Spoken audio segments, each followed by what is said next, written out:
تقدیر تھی، یہ جنگ جمل بھی ہونی تھی، جنگ صفین بھی ہونی تھی، اللہ کا نظام تھا، اس میں بھی اس کی حکمتیں رحمتیں چھپی ہوئی ہیں۔ جنگ جمل کی نوبت آ گئی، جب بیعت ہونے لگی تو سب سے پہلے بیعت کی حضرت طلحہ نے۔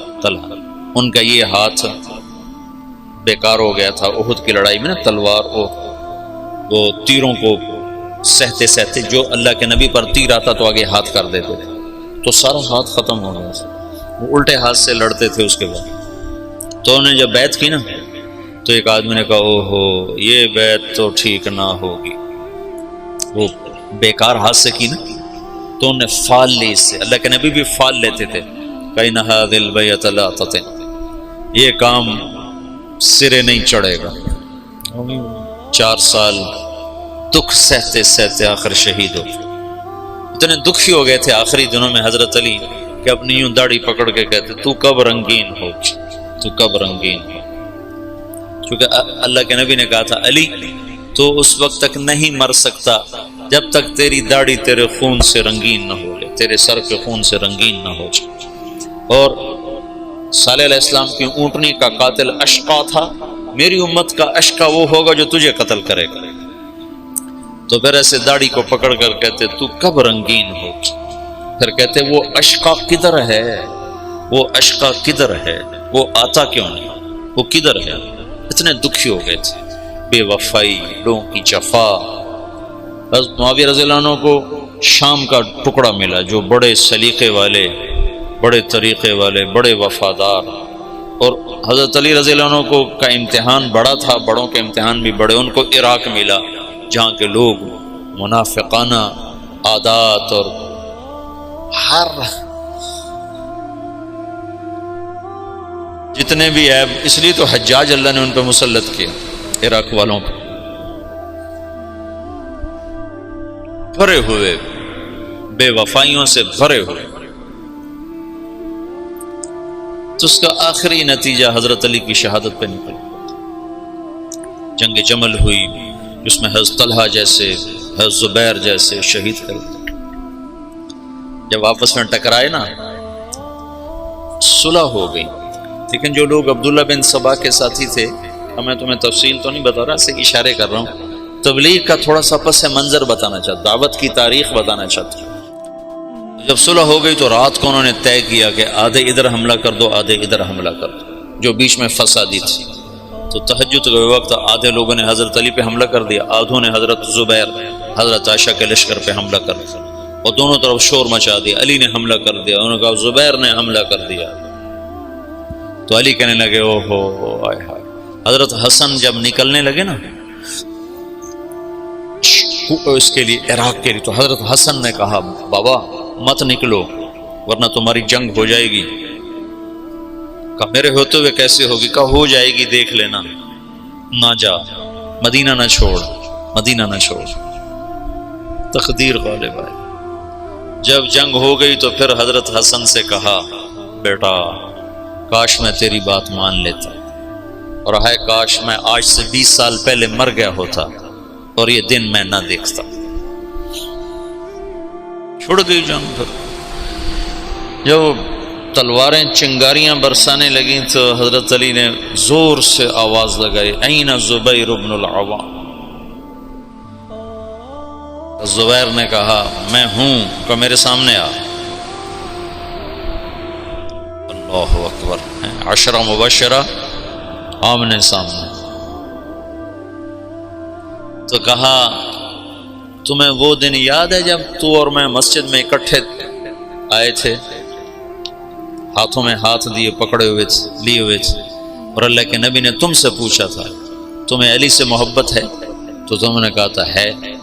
تو اللہ کے نبی نے کہا تھا ایک دن آئے گا تو اس کے خلاف تلوار اٹھائے گا اور تو اس وقت حق پہ نہیں ہوگا۔ کہا یاد ہے؟ ہاں یاد آ گیا۔ کہا تو میرے خلاف تلوار اٹھاتا؟ ان تلوار ایسے ڈالی، گھوڑے کو واپس موڑ۔ تو عبداللہ بن زبیر وہ روح رواں تھے لشکر عائشہ کی، کدھر جاتے ہو؟ کہاں جا رہے ہو؟ کہا وہ علی نے مجھے ایک بات یاد دلا دیا، میں واپس جا رہا ہوں، میں نہیں لڑوں گا۔ کہا ہمیں جنگ میں جھونک کے خود واپس جا رہے ہو؟ کہا میرے سامنے حق آ چکا ہے، اب میں ہاتھ نہیں اٹھا سکتا۔ کہا پھر ہم تو نہیں پیچھے ہٹ سکتے، اب تو فیصلہ ہو کر ہی پیچھے ہٹیں۔ طلحہ رضی اللہ تعالیٰ عنہ کو بھی حضرت زبیر نے کہا، زبیر طلحہ یہ بات یاد کر، اللہ کے نبی نے مجھے کہا تھا۔ انہوں نے بھی گھوڑے کو واپس موڑ لیا، لیکن ان کو تو ایک تیر لگا اور اس میں وہ گر کے شہید ہو گئے، اور زبیر رضی اللہ تعالیٰ عنہ وہاں سے نکل گئے۔ آگے ایک جگہ سوئے ہوئے تھے تو ابن جرموز نے سوتے سوتے ان کو قتل کر کے ان کا سر کاٹ کے حضرت علی کو آ کر پیش کیا، تو حضرت علی نے فرمایا زبیر کے قاتل کو جہنم کی بشارت ہے۔ اللہ کے نبی نے کہا تھا جو زبیر کو قتل کرے گا وہ جہنم کا ایندھن ہے، تو آپ نے کہا زبیر کے قاتل کو جہنم کی بشارت ہو، تو اللہ نے یوں سچ کیا کہ میں تیری خاطر تیرے سب سے بڑے دشمن کو قتل کر کے آیا اور تو مجھے دوزخ کی بشارتیں سناتا ہے، اور تلوار لے کر اپنے گلے پر پھیر دی، خودکشی کر کے مر گیا۔ جہنم سچ ہوگا۔ حضرت طلحہ کی لاش پہ گزرے حضرت علی تو ان کا ہاتھ پکڑ کے نہ یہ چوما اور رونے لگے کہ یہ وہ ہاتھ ہے جس نے اللہ کے نبی کے لیے احد میں ڈھال کا کام دیا تھا اور تیروں کو سہتے سہتے شل ہو گیا تھا۔ اور عبداللہ بنو زبہ نے حضرت عائشہ کے اونٹ کو گھیرے میں لیا ہوا تھا اور ایسے لوہے کی دیوار بن گئے تھے بنو زبہ کو تو حضرت عائشہ ہی بخشوا جائیں گے انشاءاللہ۔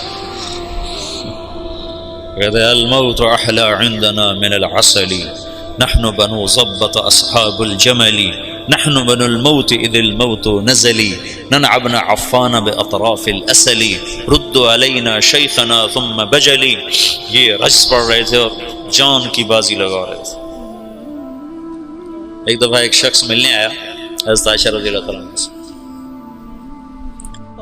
کہا کہاں سے ہو؟ کہا میں بنو زبہ سے ہوں۔ کہا ایک نوجوان میرے اونٹ کے پاس شعر پڑھ رہا تھا، اس کو جانتے ہو؟ کون؟ کہا وہ تو خود تو پردے میں تھے۔ کہا ایک نوجوان کے آواز آ رہی تھی، کہہ رہا تھا یا امنا خیر ام نعلم،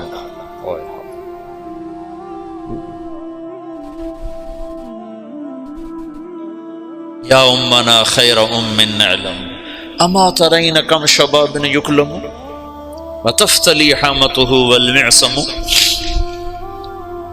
تو وہ کہنے لگا جی وہ میرا سگا بھائی تھا۔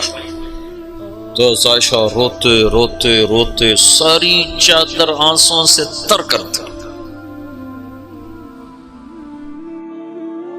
تو ایسے ایسے شاہ سوار اس دن شہید ہوئے جو اکیلے اکیلے ہزاروں پر بھاری تھے، طرفین سے۔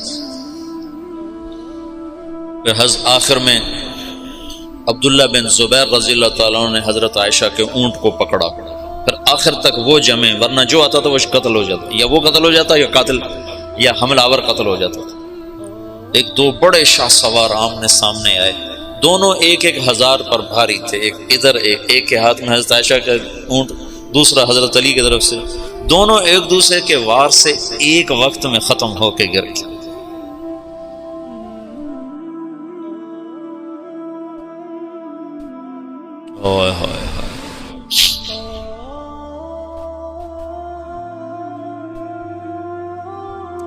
پھر وہ آخر حضرت علی نے کہا اونٹ کو گراؤ ورنہ جنگ ختم نہیں ہوگی، اونٹ کو گراؤ۔ انہوں نے اونٹ پر وار کیے، اونٹ گرا۔ جو دور کے لوگ تھے انہوں نے وہ کو تحقیق پھر تھوڑے ہوتے، ان کو ہو حضرت اما عائشہ تو شہید ہو گئے، بس وہ ایسے دل برداشتہ ہوئے کہ پھر میدان چھوڑ دیا۔ تو حضرت علی نے فرمایا کوئی کسی کے پیچھے قتل کے لیے نہ بھاگے، مال غنیمت کے طور پر مال نہ لوٹا جائے۔ تو محمد بن ابو بکر حضرت عائشہ کے بھائی، اسماء بنت عمیس کے بیٹے، وہ حضرت علی کی طرف سے تھے۔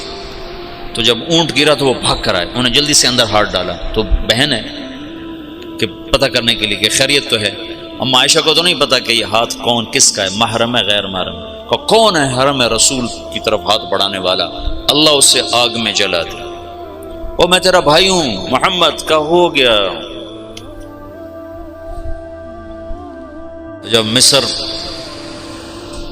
پر حضرت معاویہ رضی اللہ عنہ نے چڑھائی کی تو اس وقت محمد بن ابی بکر یہ مصر کے گورنر تھے حضرت علی کی طرف سے، تو ان کو شکست ہوئی اور یہ بھاگے اور پھر پکڑے گئے، تو ان کا پیاس سے برا حال تھا، زبان نکل رہی تھی، کہنے کہ مجھے پہلے پانی پلاؤ پھر قتل کرنا۔ تو حضرت معاویہ کے لشکر کے امیر نے کہا عثمان کو تم نے پیاسا مارا، یہ حضرت عثمان کے قاتلوں میں شریک تھے۔ محمد بن ابی بکر آ کر ایسے داڑھی پکڑی، حضرت عثمان کی داڑھی کو یہاں سے پکڑ کے یوں جھٹکا دیا، تو انہوں نے کہا تیرا باپ تو اس داڑھی کی بڑی قدر کرتا تھا۔ تو ایسی شرم آئی کہ واپس چلے گئے، بس اس کے بعد حصہ نہیں لیا، لیکن بس داڑھی پکڑنا ہی کافی ہو گیا تھا۔ تو انہوں نے کہا عثمان کو پیاسا مارتے ہو، خود پانی مانگتے ہو، کہ تمہیں اسی پیاسا قتل کروں۔ معاویہ بن خدیج ایسے کوئی امیر کا نام تھا، مجھے پورا نام یاد نہیں ہے، ذہن سے نکل گیا، قتل کیا۔ پھر ایک گدھے کی کھال میں اس کی لاش کو لپیٹ کر اسے آگ لگا دی اور وہ جل گئے۔ حضرت عائشہ کا فرمان سچا ہوا، اللہ اسے آگ میں جلا دیا۔ تو ایک دفعہ جو دعوت کو جھٹکا لگا ہے، یہ اللہ کا نظام تھا، اختلاف ہونا تھا۔ حضرت علی کی شہادت پر ایک دور ختم ہوتا ہے، حضرت حسن رضی اللہ عنہ خلیفہ بنتے ہیں، پھر وہ 6 مہینے بعد حضرت معاویہ کے حق میں دستبردار ہو جاتے ہیں، اور پھر دوبارہ دعوت کا دور چلتا ہے، اور پھر دعوت اپنے علی قدم و ساق قائم ہوتی ہے، اور پھر وہ اسلام کی ریل پیل لہل بہر دوبارہ واپس آتی ہے جب حضرت معاویہ رضی اللہ عنہ خلافت کو سنبھالتے ہیں۔